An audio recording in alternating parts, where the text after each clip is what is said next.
Spider season is upon us, and it is time for us to web sling and wall crawl our way into an all-new Spider-themed season headlined by Spider-Punk. Spider-Punk is the season pass card at 3/3, a reasonable body, but it's really his ability that makes him stand out from any other card in the game. It has the inbuilt ability to move once, but a move trigger that triggers whenever it gets moved. So, for example, if you Iron Fist this card, it will get that steal trigger. When it moves, it steals 2 power from the highest power enemy there, which is effectively like a 4 power swing. So the way this card works, I think, is as a combination between Rocket and Groot and Old Vulture. Now, move decks now have moved past ever really wanting a Vulture, but I don't know that they've moved past this. When you look at what this card is, with an investment of 2 moves of your own, this will give you equivalent output to Old Vulture at 2 moves, and yet you control that final move where it's going to be. Because of that inbuilt move, it's effectively a 3/7 that scales +4 with other moves. I can absolutely see a move deck wanting to play this card for that reason. I can also see a move deck wanting to play it just so it has something else to do. Move decks are actually pretty light on payoffs, partly because Human Torch is so much better than everything else, and partly because there actually only are 3 payoffs, and one of them is current Vulture, and he kind of sucks. So there's really only 2. This means that this card, with its additional control you have over where it goes at the end of the game, could be a welcome addition to where move decks are headed right now. What I don't know if this card can succeed at being is what Rocket and Groot was when it came out, which is just a good stats card. I think that Marvel Snap might have moved past a world where a 3/7 that moves is just a good thing that you want to put in every deck. I don't know that we've moved past that world, but we're as close to being past that world as we have ever been, because of the way in which Marvel Snap has become much more synergy heavy, which is why I don't think it's a surprise that when you look at this card that is evaluated as either a split card that is half Rocket and Groot, half Vulture, I'm actually more excited for the Vulture part because the synergy stuff is just that much stronger than the curve out your guys into some reasonable guys stuff. I'm not sure how that's going to stick, but a lot of the way in which a 3/7 that moves is good was related to the tech cards that we used to have access to that you could play alongside cards like that. And so I'm not sure that this guy makes it to generically good status, but I am pretty sure that I'm gonna want him in my move deck. Man, Spider at 5/1 is a very, very weird card. Now, what it does is really unique. Merge the last card you played into this, and when it merges, double its power. There are a couple of interesting things that this has implications for, but the first one is, since it's merging into this, things that like tag names, I'm not sure they end up working. Think of this guy like a really, really big version of some kind of weird symbiote Spider-Man card. If you want to like move your power elsewhere, I think based on the wording, he might be able to do that. This is the card that has some legitimate upside to it, but I don't know if it's going to be enough in the face of genuinely still powerful cards like Shadow King. This is a card that does a lot. It does a lot in green power, which makes it very uniquely vulnerable to a card like that. And so you also have this kind of dual thing happening where it's like, what I really want to do with this is like, see if I can Dakin something with it, but I don't think I can, because then the card won't be named Dakin anymore. And is there a way that I can copy this? But because everything merges into this, I'm not going to be able to copy it meaningfully. If it merged into the other thing, I could do some really messed up kind of copy things with that maybe. But as is, this card strikes me as a card that is either going to be, and I like to think of these cards as like 80-20, 90-10 cards, where it's like, I would give this about an 80 to 90% chance that this card just kind of sucks, and a 10% chance that it makes a zillion points because of some interaction I can't figure out right now, but will eventually be available when the million people that play this game go on and decide that they're gonna devote all their brain power to figuring out what to do with this card. This is the Super Premium Season Pass card, so I think it's actually probably good that it's this sort of weird, open-ended, and strong if not disrupted, but ultimately potentially too disruptible to actually end up being good kind of card.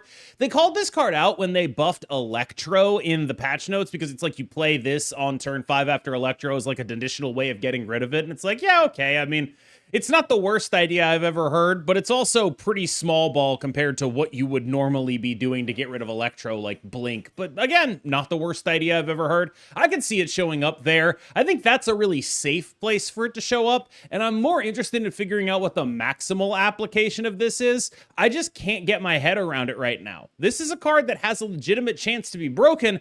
I just don't think it will be. The Superior Spider-Man is a 3/4 that is effectively an energy battery. If you have any cards with increased power in play, this guy will give you +1 energy at the start of every turn. I find it hard to read this guy because, on the one hand, I think that's probably a pretty reasonable thing for a deck to want. There are a lot of easy ways to make sure that this guy is proccing. Just Nico Minoru type stuff. She will always or very often give you the kind of thing that will give you his ability activated. Angela, for example, any of the zombie cards that happen early, Zombie Mr. Fantastic comes down on 2. That Horde has 2 power. That's increased power, ergo this guy should work with that. Just playing the Hunger, this guy should work with that. It's just, how much do we need it? I don't think it's that we desperately need it. Would those decks rather be playing this, or would they rather be playing Hope Summers? Hope Summers is asking more of you, but potentially paying you off more. This guy is asking absolutely nothing other than that you do what you're doing already and just kind of giving you an energy for free.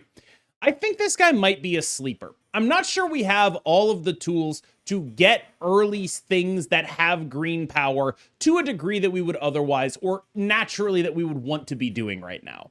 I also think that a lot of decks are a little bit more synergy focused as opposed to a card like this, which wants you to be sort of rate focused or have a smaller synergy package. Like when you look at something like the Merlin Werewolf Zombie deck, when am I getting this guy down? Because I really want to be getting those other cards down.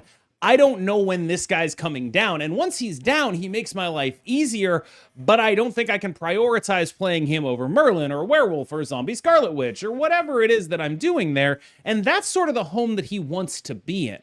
Mid-range decks, so to speak, aren't really in the business of playing a bunch of good cards, some energy acceleration and reactive tech anymore, because that just hasn't been good enough in the recent past. And I also think that people kind of underestimate how bad 3/4 is for a card that isn't scaling in a meaningful way. Look at what they had to do to make Zombie Scarlet Witch playable. They made her a 3/4, and she basically says, if you play here +2 power.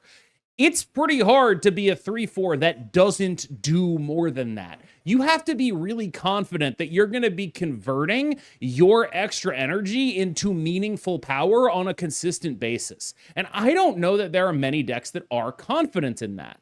I can think of some decks that are interested in this. Angela Kitty Pryde stuff, yeah, I can see it. It's competing with Hope Summers there, though. And that's an interesting space for them to have 2 3/4s that give you extra energy competing. I can see this card showing up, but I think it's going to be maybe a little bit more of a sleeper. If this were a few months ago, I would feel very confident in this card. But I think the way the metagame has changed, a lot of the utility of having extra energy was being able to play more powerful stuff with your Shang-Chi on the final turn of the game. Having a better ability to be like, Shang-Chi wins this lane, and then I win this lane with some other stuff that's really big. That's not as important or relevant right now. And that dynamic is something that I'm going to be stressing here and in other videos to make sure that people get where I'm at when it comes to what the modern version of Marvel Snap cards looks like. Because I think if this card came out 6 months ago, people would correctly assess it as really strong. I just don't know if that's what it is right now. I don't know who decided that Cerebro 3 needs to get all the good toys, but the devs have given another toy to Cerebro 3 that is Chameleon at 3/3 on reveal. Copy the text of a card that you played at his location on the turn he reveals. That's pretty cool. I can understand why that's like a reasonable thing to be doing if you're Chameleon. You're designing a card that's a Chameleon. Okay, I get it. You know, the same flavor as Mystique. It copies. All right, cool. I just really don't want Cerebro 3 to just become this deck where, like, between this and Bastion, you just end up playing 10 million Cerebros the entire game. It's like, all right, okay, chill, relax.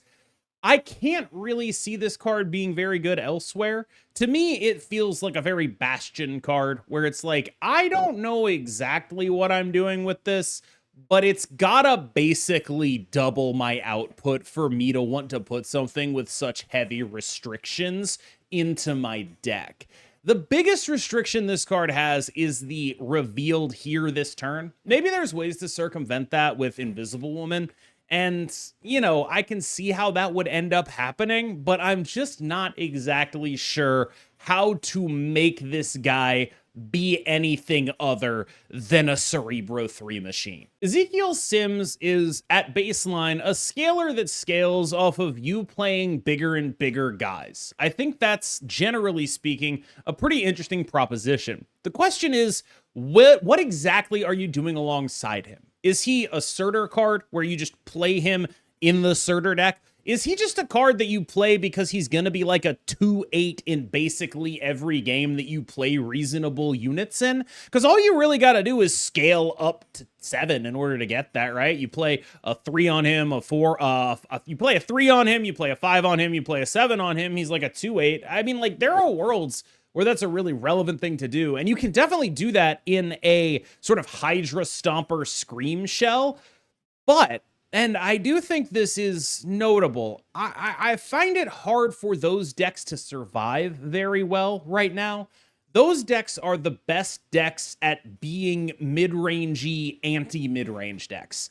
When you're playing like Scream-type decks, you're really good at beating other mid-range decks and really not nearly as good at interacting with anything that goes over the top. And so Scream decks have largely been a casualty of the recent trends in Marvel Snap towards the reduction of tech. Not because they played tech, but because other people played tech. They beat the people who played tech, and the people who played tech beat the people who would have the matchups that are good against Scream. Now, I just don't think there's enough people holding back the storm.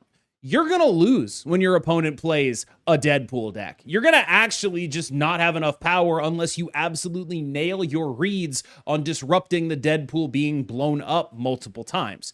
You will be in trouble when you're playing a Scream deck like that. Now, you do have a naturally pretty solid matchup into something like Move, right? Like, you're a Scream deck, that's cool. But it's not as good as you think because you kind of have to draw and play the Scream in order for it to be a good matchup. Which means, I know this sounds reductive, it's definitely not as good of a matchup as you think because you have this card that is your only hope in the matchup. If you don't draw Scream, you are dead. If you do draw Scream, you still have to play a game of Marvel Snap. Little worrying. So what is this guy actually? Is this going to be another Mr. Fantastic case where Mr. Fantastic Zombie, I should say, because Lord knows that can get confusing. Shout out to the Council of Reeds, apparently. They're designing this game. This is a card that's like, okay, I see this being a 2/8, but like, is a 2/8 even good? That's what Zombie Mr. Fantastic was a lot of the time. We're just like, I don't even want this 2/8. I have better things to do than this 2/8. I have more important things to do. My synergy is more important than caring about the value of a 2/8. And I wonder if Ezekiel Sims might not fall into the same spot. Deafening Cord is, surprisingly enough, one of my more anticipated cards of the season. I think Merlin, Werewolf, Zombie, Scarlet Witch stuff is not necessarily like, oh, it's here to stay forever, because Lord knows this is a live balance game and things are subject to change. But I think that shell is sort of the shell for any kind of cheap interactive spell. Like, that's already a deck that is really interested in just on reveals that don't take up space on the board. It's already a deck that really wants some cheap ways to do a Cosmic Ghost Rider type thing. I fully expect this card to be really legitimately good. I think this is an extremely powerful card inside the context that currently exists in Marvel Snap. It is a cheap, generally applicable, splashable on reveal with synergy with some of the best scaling stat sticks in the entire game. That is an important thing to be. This is just, I think, a very good card. Much like his Spiderverse voice actor, Nick Cage, Spider-Man Noir is a confusing and odd card that you really can't tell what's going on with until you really start to see it in action enough of the time. I think this card has really strong payoff. I don't know exactly what my methodology for setting him up is going to be. 4/6 that makes an 8 power card, like a 4/6 Jubilee, already pretty good. 4/6 Jubilee that makes it 8 power. I can play that in my mid-rangey decks instead of just in Jubilee decks. Very compelling stuff here. How the hell do I make sure that I have 8 total cost of cards? Okay, I've got a couple of ways to manipulate that. At 2 cost, there's Invisible Woman, which can allow you to play stuff and have like X amount of things hidden on the board, right? That's a pretty cool thing to do. There's Agony, which is a 1/3, but it doesn't actually stay on the board if you merge stuff into it, or The Hunger, which is a 1/3, but costs 0, right? There's things that I could do to mess around with it with that, right? There's Mr. Sinister, which is the token will cost 2, so that's like a 4 effectively. But the basic question for me is like, I understand that the payoff here is really strong. And I think it's probably like snappably good in mid-range decks. And I think it's just going to be like a really legitimately interesting card. Maybe I can do like some sort of Invisible Woman Ajax deck that just really gets this card consistently. And I get to do a bunch of cool stuff with Invisible Woman anyway. But other than that, like, how am I making this happen, right? Like, how do I get to 8? 1, 3, 4? Do I just skip on 2 every single time? Are there spells I can put in my deck in order to make it so I'm not missing my curve when I do this? I don't know that we have enough of those things yet. How do you make this guy work is the biggest question. Because frankly, when I look at this, I'm like, if I can make this guy turn on, this is one of the best payoffs I can have in any kind of mid-range stats deck. Then you get to the other part of this, which I've been talking about this whole video, is mid-range stats decks just kind of aren't what they used to be. And so the question becomes, is it worth going out of your way to have one card of a good mid-range stats deck when the going out of your way requires you to like miss out on some of that mid-range stats stuff? I don't really know. This guy's really fascinating. You know how I talked about like 80-20 cards? Like, this guy feels like one of those. But it's the kind of card where I have to like forcibly remind myself to change my mindset from 6 months ago, because 6 months ago, there's just a lot less upward pressure on you. There's a lot less people that are going to be like going absolutely crazy and doing a bunch of scaling stuff and making you feel like an idiot because yours doesn't work as often. There's just less of that now. I think you could get away with playing a 4/6 that sometimes didn't do anything 6 months ago. I don't know if you can get away with that now. And I especially don't know if it's worth investing in something that needs to get away with that some amount of the time. Really interesting card. Definitely the one that is the most confusing for me for the season, because when I look at him, I see this is a powerful card. But I don't know how to make it work consistently in a way that doesn't sacrifice what this card wants to do, which is play good stuff mid-range. You know what good stuff mid-range wants to do? Curve out. So how is this card going to be able to do what it needs to do in a consistent way while the deck also functions when I don't have it? I think maybe, again, like I've talked about Invisible Woman, maybe that's part of the secret. Maybe we like start with Invisible Woman. We have a couple of like Merlin things. I don't know. Maybe it's possible. I'm really interested to find out, because the upside on a card like this is enormously big. Hydro Man at 5/8 on reveal set the cost of each card on the top of each deck to 1 is an interesting card. Gut check, this is a pixie card. It goes in the deck that's already playing a thing that it wants Mobius to alleviate, and it just is the 5-cost card that goes in your pixie deck, so you get extra stuff out of it. I don't know that this kind of makes any sense as a ramp deck. I do think that it's a very fun mirror of Sandman, a 5/8 who makes everything more expensive, to have a 5/8 that symmetrically makes things cheaper. It's cool. It's interesting, and I think, again, a year ago, we could have talked about this card being actually good. Now, I think it'll probably be a fairly mediocre piece of output because of the way it also helps your opponent. This compares, in my view, pretty poorly to something like Anti-Venom, which is cheaper and only 1 point less and actually takes it to 0. And you have a bunch of built-in ways of making that not matter, from deck building choices like having it be a Gore or whatever, to all sorts of other things like Shadow King and Luke Cage. This is very much, you play this, you get what it says, but also you gotta Mobius your opponent so your opponent doesn't get what it says. And even if you do the deck building to make it a little asymmetric, I don't know that you can feel confident in it being asymmetric enough. One of the biggest through lines of this video is that this ain't your mama's Marvel Snap anymore. This is a Marvel Snap that is not dominated by mid-range decks. They're still playable, but it's not what it was. And so when you see a really amazing mid-range card, I think a lot of people's interactions with it are going to be, that just has to be busted. Because every card like it has been busted. But again, I just don't know if we live in that world anymore. I look at Prowler and I see, again, like we're talking about mid-range in the form of Merlin, Werewolf by Night, Zombie Scarlet Witch. This guy is amazing for that. Cheap skills are in demand. There are so many ways to get that payoff. We talk about the cheap skills with the context of those 3 cards, but also we just talked about them as like, is there a way to make my Spider-Man Noir so I don't miss my curve? I'm playing these cheap skills, and Prowler makes cheap skills. On reveal, add 2 Thieves' Tools to your hand. If something moved, the cost of the Thieves' Tools gets set to 0. That rocks. It's just awesome. Like, this is what 3-cost Kate Bishop is supposed to be. It's a beast. Let's take a look at the tools. Tool number 1 is Remote Mines. It says -4 power. It takes the 2 highest power enemy cards and gives them both -2 at the location that it's played. Awesome. Love it.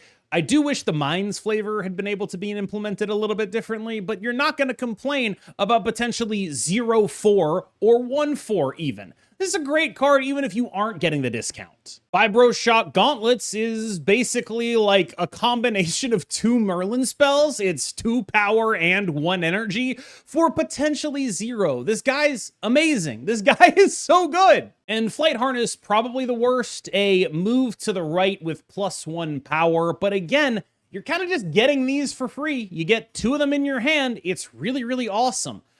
Here's the thing about Prowler for me. I fully expect to take every Merlin, Werewolf, Zombie, Scarlet Witch deck and put this guy in it, and I don't care about getting them to cost 0. If that happens, that's great. I have like Kate Bishop that can maybe give me a move. It's probably not going to happen. I have a Werewolf that is going to be moving. That's a much more realistic way to go about this. So when I look at Prowler, what I see is a Werewolf by Night card. Like, that's what this is. This is Werewolf by Night. This is Zombie Scarlet Witch. But what it's not is winning you the game on its own. Like, I look at this card and it's awesome. It's amazing. But we are not in a world where you can reasonably play 3-4s, where there isn't some really concrete built-in plan for how you're going to get the value off of that to beat your opponent that is doing something ridiculous to you. We're just not in that world anymore. So this guy is amazing, but he's dependent on scalers in order to realize his power.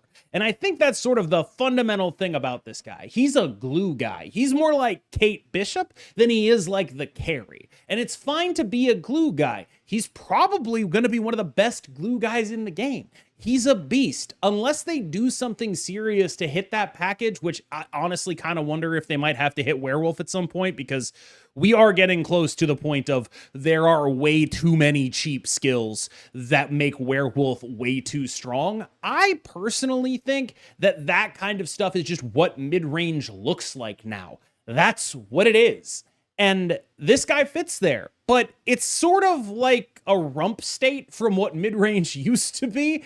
It's the Byzantine Empire to mid-range's Roman, like peak Roman Empire under like Trajan or whatever, right? Like that's sort of what mid-range is now. It's still a great power, but it definitely isn't fully occupying all of this area that it used to occupy. And this card would be better if it was doing that. This is one of the coolest and strongest mid-range cards I've ever seen. So in terms of excitement, I think it's pretty clear to say that my favorite card from this season is the Prowler. I am just so into everything that he is doing right now. A sleeper pick for potential best card for the season is Deafening Cord. Now, again, those are both dependent on, Zombie Scarlet Witch, Merlin, Werewolf, all that staying in the same space that it is right now. I also think a sleeper pick for a really strong card is Spider-Punk, who I think is legitimately pretty underrated at this point. I think people look at him and they're like, I don't know about that. I think Move actively wants that guy. I think a Move deck wants to play that card. And I think that that is a really relevant thing because I think Move decks are probably going to be the best deck in the game during this season. And I think he will be an important part of potentially the best deck in the game. All of that said, thank you so much for watching. I've been KMBest. You have been phenomenal. And I hope you have a wonderful month of November with the spiders.